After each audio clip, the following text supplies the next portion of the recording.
بسم اللہ الرحمن الرحیم۔ اسلامک نالج کے پیارے ناظرین، السلام علیکم ورحمۃ اللہ وبرکاتہ۔ آج ہم ایک ایسے موضوع پر بات کرنے جا رہے ہیں جو رمضان المبارک کے اس مقدس مہینے میں اکثر ہمارے دلوں میں ایک عجیب سی کیفیت پیدا کر دیتا ہے۔ رمضان جو رحمتوں، برکتوں اور مغفرت کا مہینہ ہے۔ جب یہ مہینہ آتا ہے تو ہر طرف ایک روحانی سکون چھا جاتا ہے۔ آسمان سے رحمتیں نازل ہوتی ہیں اور ہر مومن کا دل اللہ کی محبت سے سرشار ہو جاتا ہے۔ لیکن ناظرین، زندگی اور موت اللہ کے ہاتھ میں ہے۔ کبھی کبھی اسی رحمتوں والے مہینے میں جب ہم افطار کی میز پر بیٹھے ہوتے ہیں یا تراویح کی صفوں میں کھڑے ہوتے ہیں تو اللہ کا بلاوا آ جاتا ہے۔ کسی کا شفیق باپ اس دنیا سے چلا جاتا ہے، کسی کی جنت جیسی ماں ہمیشہ کے لیے آنکھیں مونجھ لیتی ہے، تو کسی کا جوان بیٹا یا بیٹی یا کوئی بے حد پیارا اس دنیا فانی کو چھوڑ کر اپنے خالق حقیقی سے جا ملتا ہے۔ ناظرین، جب ایسا ہوتا ہے تو جو لوگ پیچھے رہ جاتے ہیں ان کے دلوں میں غم کا ایک طوفان اٹھ کھڑا ہوتا ہے۔ سحری اور افطاری کے وقت وہ خالی جگہ، وہ خاموشی آنکھوں میں آنسو لے آتی ہے۔ لیکن ان بہتے ہوئے آنسوؤں کے درمیان دل کے کسی کونے سے ایک امید بھری آواز بھی اٹھتی ہے، ایک سوال ابھرتا ہے کہ آخر اس بابرکت مہینے میں مرنے والوں کی روحیں کہاں جاتی ہیں؟ کیا رمضان میں انتقال کر جانے والوں کے ساتھ قبر میں کوئی خاص معاملہ ہوتا ہے؟ کیا ان کے لیے کوئی خصوصی انعامات ہیں؟ ناظرین، آج اسلامک نالج کے اس پلیٹ فارم سے ہم قرآن اور حدیث کی روشنی میں اس حقیقت کو سمجھنے کی کوشش کریں گے تاکہ ان تمام لوگوں کے دلوں کو سکون مل سکے جن کے پیارے اس مبارک مہینے میں ان سے بچھڑ گئے ہیں۔ سب سے پہلے ہمیں یہ سمجھنا ہوگا کہ رمضان المبارک کی فضیلت کیا ہے اور اس مہینے میں موت کا آنا ایک مومن کے لیے کتنی بڑی بشارت ہے۔ حضرت ابو ہریرہ رضی اللہ عنہ سے روایت ہے کہ رسول اللہ صلی اللہ علیہ وسلم نے ارشاد فرمایا، جب رمضان کا مہینہ آتا ہے تو جنت کے دروازے کھول دیے جاتے ہیں، جہنم کے دروازے بند کر دیے جاتے ہیں اور شیطانوں کو زنجیروں میں جکڑ دیا جاتا ہے۔ ناظرین، ذرا اس حدیث مبارکہ پر غور فرمائیں۔ جنت کے دروازے کھول دیے جاتے ہیں، جہنم کے دروازے بند کر دیے جاتے ہیں۔ اس کا سیدھا سا مطلب یہ ہے کہ یہ مہینہ اللہ رحمت کے عروج کا مہینہ ہے۔ جب کوئی مومن اس مہینے میں انتقال کرتا ہے تو وہ ایک ایسے وقت میں اللہ کے حضور پیش ہوتا ہے جب اللہ کی رحمت ہر چیز پر غالب ہوتی ہے۔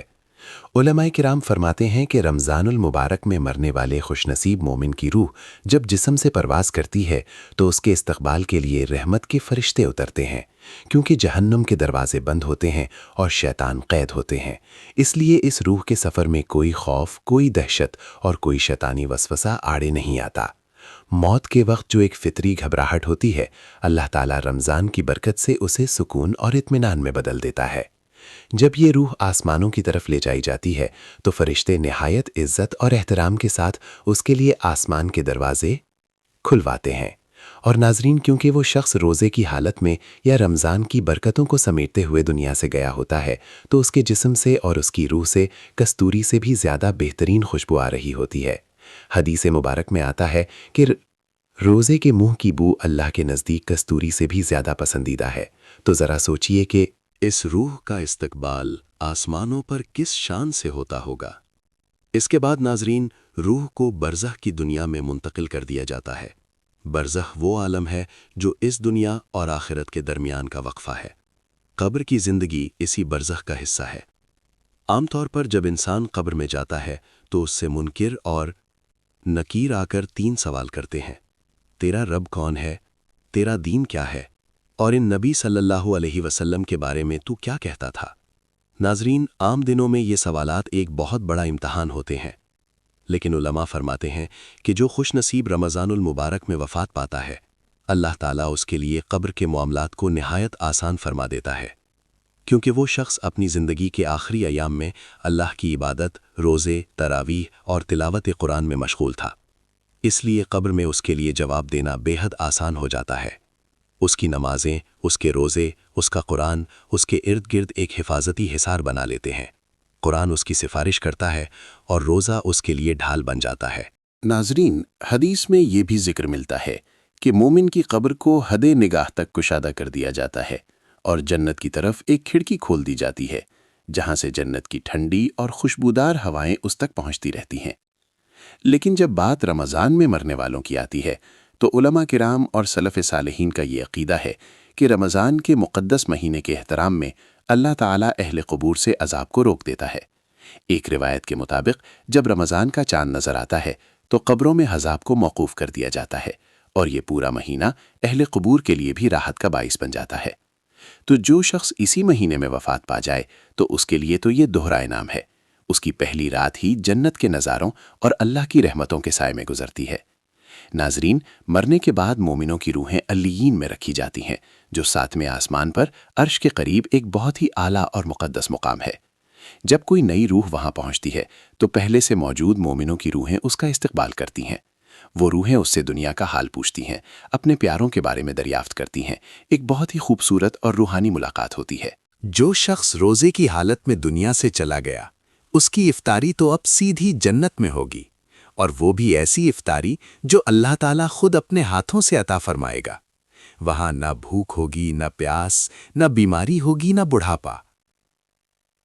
رسول اللہ صلی اللہ علیہ وسلم نے فرمایا کہ جنت کا ایک دروازہ ہے جس کا نام ریان ہے۔ قیامت کے دن اس دروازے سے صرف اور صرف روزہ دار داخل ہوں گے، ان کے سوا کوئی اور اس سے داخل نہیں ہوگا۔ جب وہ داخل ہو جائیں گے تو یہ دروازہ بند کر دیا جائے گا۔ ناظرین، کیا یہ اس بات کی بشارت نہیں ہے کہ آپ کا وہ پیارا جو رمضان میں گیا ہے وہ قیامت کے دن اسی خاص دروازے سے جنت الفردوس میں داخل ہوگا؟ شیطان ہمارے غموں کے ساتھ کھیلتا ہے۔ وہ تنہائی کے لمحوں میں ہمارے دلوں میں یہ وسوسہ ڈالتا ہے کہ کاش تھوڑی اور زندگی مل جاتی، کاش یہ آخری رمضان ہم نے خوشی خوشی گزارا ہوتا۔ لیکن مومن کا عقیدہ یہ ہے کہ اللہ کا ہر فیصلہ حکمت سے بھرا ہوتا ہے۔ یا اللہ، رمضان کی برکت سے ان کے تمام گناہوں کو معاف فرما دے اور ان کی قبروں میں جنت کی کھڑکیاں کھول دے۔ یا اللہ، ہمیں ان کے لیے صدقہ جاریہ بنا اور ہمیں ایسی نیک زندگی گزارنے کی توفیق عطا فرما کہ کل جب آخرت میں ہمارا سامنا ان سے ہو تو وہ ہمیں دیکھ کر خوش ہوں اور ہم ان کے لیے فخر کا باعث بنیں۔ یا اللہ، جب ہماری موت کا وقت آئے تو ہمیں بھی ایمان اور خاتمہ بالخیر نصیب فرما اور رمضان کی برکتوں سے مالا مال فرما۔ آمین ثم آمین یا رب العالمین۔ ناظرین، اگر یہ باتیں آپ کے دل کو سکون دے رہی ہوں اور آپ کے غم میں کمی کا باعث بنی ہوں تو اس پیغام کو اپنے ان بھائیوں اور بہنوں تک ضرور پہنچائیں جن کے پیارے اس دنیا سے جا چکے ہیں، تاکہ ان کے دلوں کو بھی تسلی ملے اور ان کے مرحومین کے لیے بھی دعا کا سلسلہ جاری رہے۔ اللہ ہم سب کا حامی و ناصر ہو۔ اللہ حافظ۔